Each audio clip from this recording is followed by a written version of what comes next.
Bueno, mi nombre es Gastón Gómez Jiménez y voy a presentar la actividad oral evaluativa de la evaluación de competencias. Creo que sí. Bueno, una celda fotovoltaica recibe la energía del sol y la transforma en energía eléctrica directa. Este proceso se lleva a cabo mediante la unión de dos placas de silicio, en donde al unirse se crea una unión PN, en donde la placa N, que es la más dopada, pierde electrones y la placa P los gana.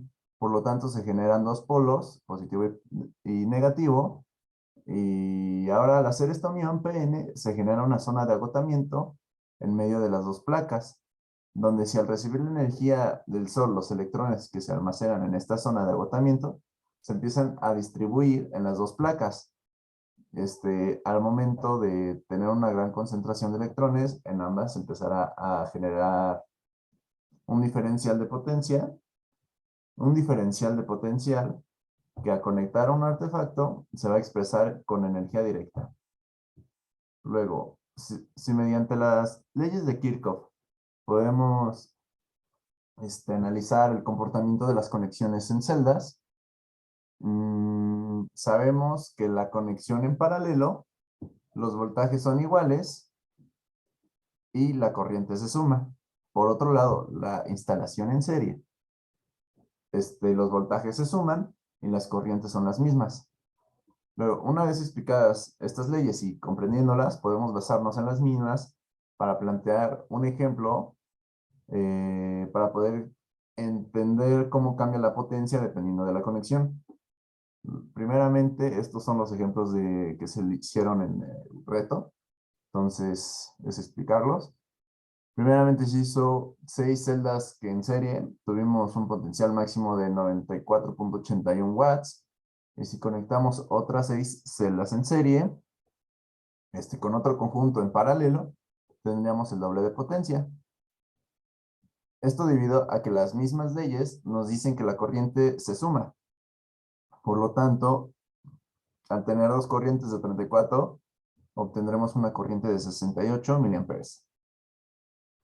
Y por tanto, al multiplicarse por el voltaje, se generaría el doble.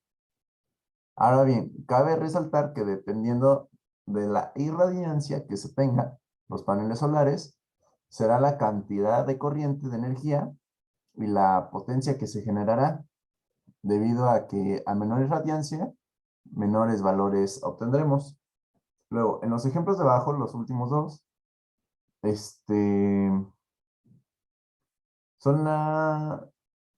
establece una mejor relación, como ya le habíamos mencionado, de 12 celdas en serie, y podemos ver que genera 34, aquí está, miliamperios, 5.88 volts y 189.9 miliwatts.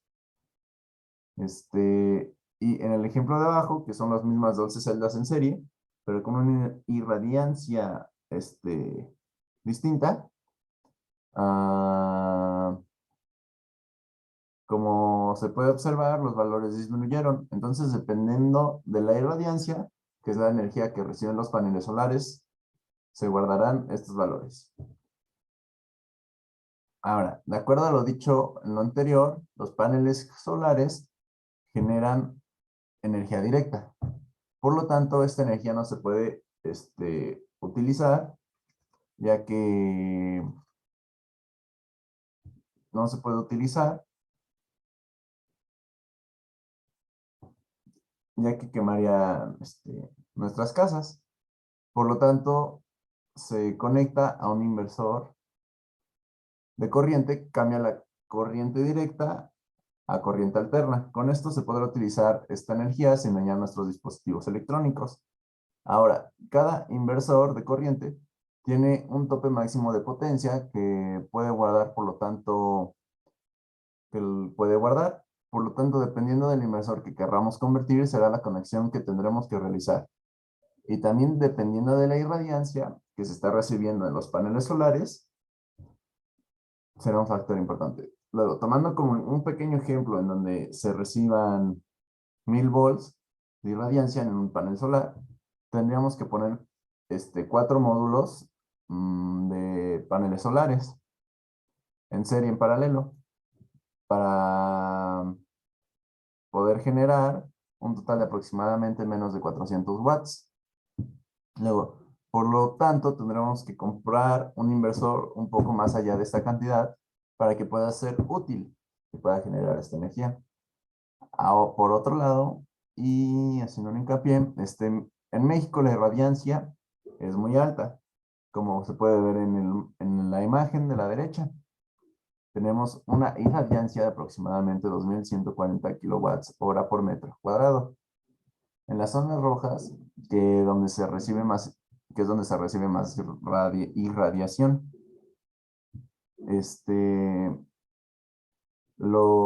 la que por su mayoría se concentra en el norte del país. Luego, gracias a esto, México es considerado uno de los mejores países con capacidad para generar energía mediante celdas fotovoltaicas. Entonces dicho esto y lo anterior, podemos establecer la relación de la irradiancia, que es la energía que reciben los paneles solares con la conexión que se tiene para poder generar cierta potencia que el inversor se encargará de convertir en energía utilizable para poder generar entonces energía y abastecer todo nuestro hogar. Entonces tendremos que saber que tal que la irradiancia es la que se recibe en nuestro hogar, cuál es la potencia máxima que quisiéramos generar, y dependiendo de esto, si quisiéramos menos voltaje, más voltaje o menos corriente, tendremos que establecer las conexiones para poder generar esos números. Y también tendríamos que obtener un inversor capaz de cargarse con la potencia generada y por ende podremos generar la energía necesaria para nuestros hogares. Y con esto sería el final de esta presentación. Gracias.